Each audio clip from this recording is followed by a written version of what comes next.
It is often required to generate random numbers for the purpose of modeling and simulation. For this, Python is having a module called random. In this video, I will cover various functions in random module used to generate random numbers. Hi all, my name is Ratnakishore and welcome to my channel. This channel is for the undergraduate students in both electronics and computer science domains.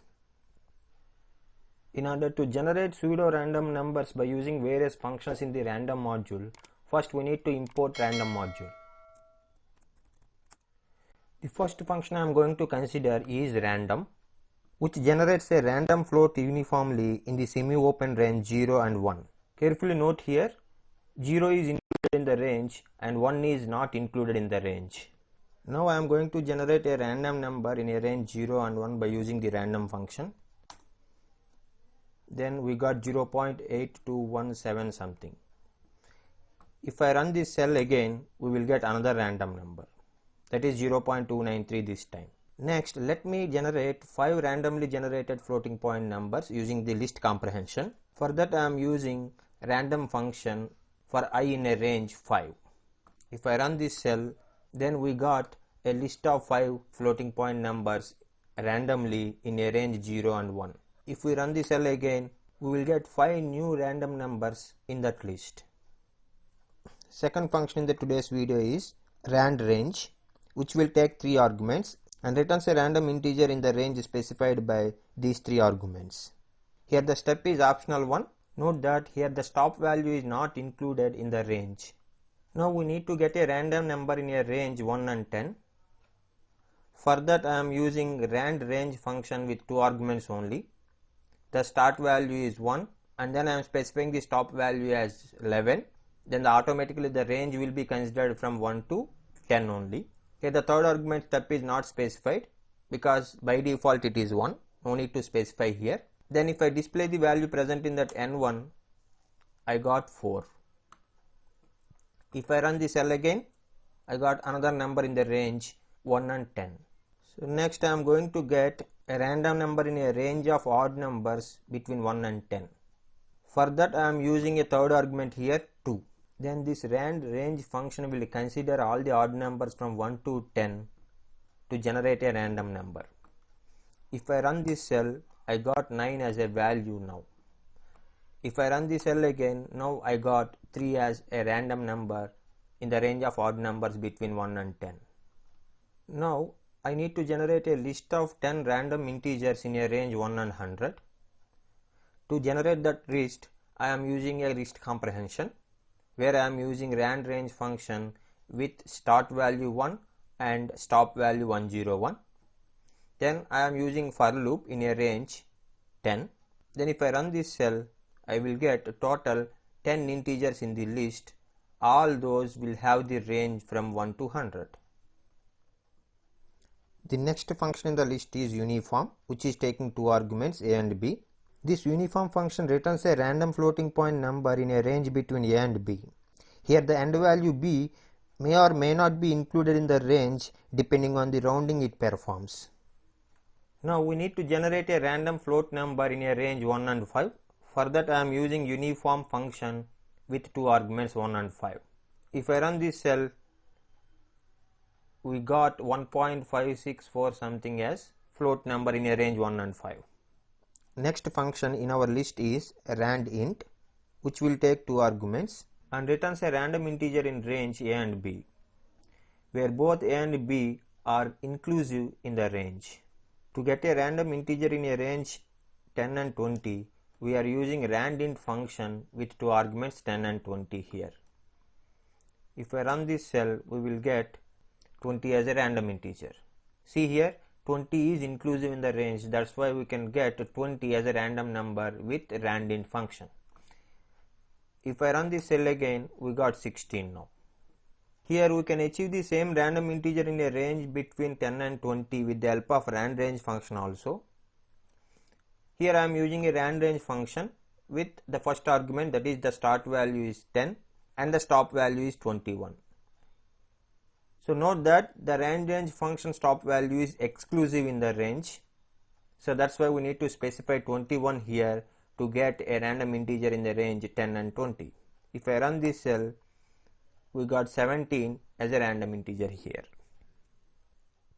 Next function in our list is choice, which accepts a sequence as input argument and returns a random element from the sequence. Here, if the sequence is an empty sequence, then it raises index error. Now I am going to simulate a single dice. For that I am using 3 statements here. I am considering a list of values 1 to 6 here. Now I am considering a choice function with that list as input. Then every time you execute this cell, the choice method will choose randomly one of these 6 values, and then this print statement will display that value. If I run this cell, first time I got 5 here. If I run this cell again, I got 1 here. Again, if I run this cell, I got 2. Now sometimes we need to pick a student to perform some activity in the classroom. That we can do with the help of choice again. For that I am considering again 3 statements. First I am considering a variable students, which is having a tuple of various student names. Here we have 4 students in that tuple, and then we are using a choice method to pick one student name among these 4 names, and then I am displaying that name of the student. During the first execution I got Venkat. If I run this cell again, I got Ratna this time. Now we will try to use a choice method with empty string. Here the sequence is empty string. If I run this cell, then we got index error. Next function in the list is sample, which will take 2 arguments, sequence and a value n, and returns a list of randomly selected n elements from the given sequence. Consider this example. I am using a sample function here. Further, the first argument is list of 4 strings and the second argument is value 2. That means we are going to get a list of 2 randomly selected strings among all these 4 strings. Then if I run this cell, then I got a list of 2 strings randomly selected from this input sequence. Then I want to get a list of 5 elements in a range 0 to 99. Then I am using a sample function with a first argument as a range function with 100 as input argument for that range, and then the value of n is 5. Then it will generate a list of 5 elements in a range of 0 to 99. If I run this cell, then I got a list of 5 elements. All those elements are having a range from 0 to 99. So the next function is shuffle, which will take a list as an input argument and shuffles that list in place. So that means after shuffling, the original list is modified. If you don't want to disturb the original list, first get the shallow copy of that original list using the copy method and then perform the shuffling. As an example, I am considering a list of 3 strings here, and then I am using a shuffle function to shuffle the strings available in the data variable, and then I am displaying it. Then the strings are shuffled in that list. Now I am going to show you how to get a new shuffled list without modifying the original list. Here I am taking the original as a variable to hold this original list, and then I am getting a shallow copy of that original list using the copy method associated with this list into another variable new, and then I am shuffling the new list. Then I am displaying both, and this is the original list and this is the new list after the shuffling. The final function in our list is seed. Seed function ensures the same result every time we execute the function, which takes a value called as seed value.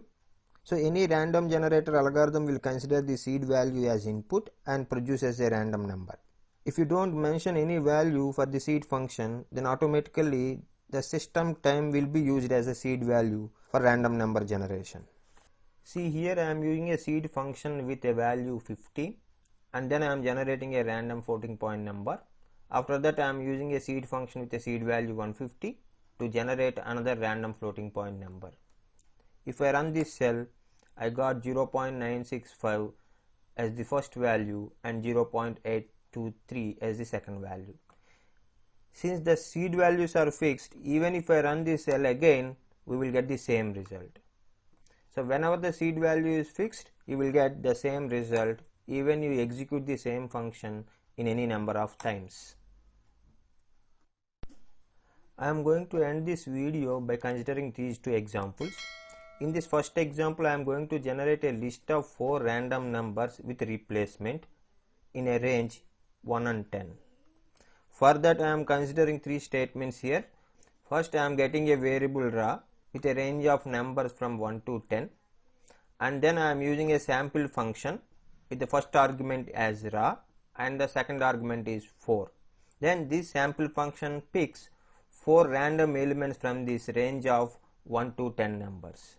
If I display this L1, then I will get a list of 4 numbers without any replacement. If I run this cell again, I will get another list without any replacement. In this second example, again we are going to generate a list of 4 random numbers in a range 1 to 10, but here the replacement is allowed. For that purpose, I am considering a list comprehension with a choice function. Here the raw is a variable which is holding the values from 1 to 10, and then this list will generate 4 elements randomly selected from that range of 1 to 10 elements. Then I got a list of 4 numbers in the range 1 to 10 where some replacement is existing. See, 5 is there in the list twice. So that's all guys. So this is the end of this video. So in this way we can play with various functions available in a random module to get pseudo random numbers for the purpose of modeling as well as testing.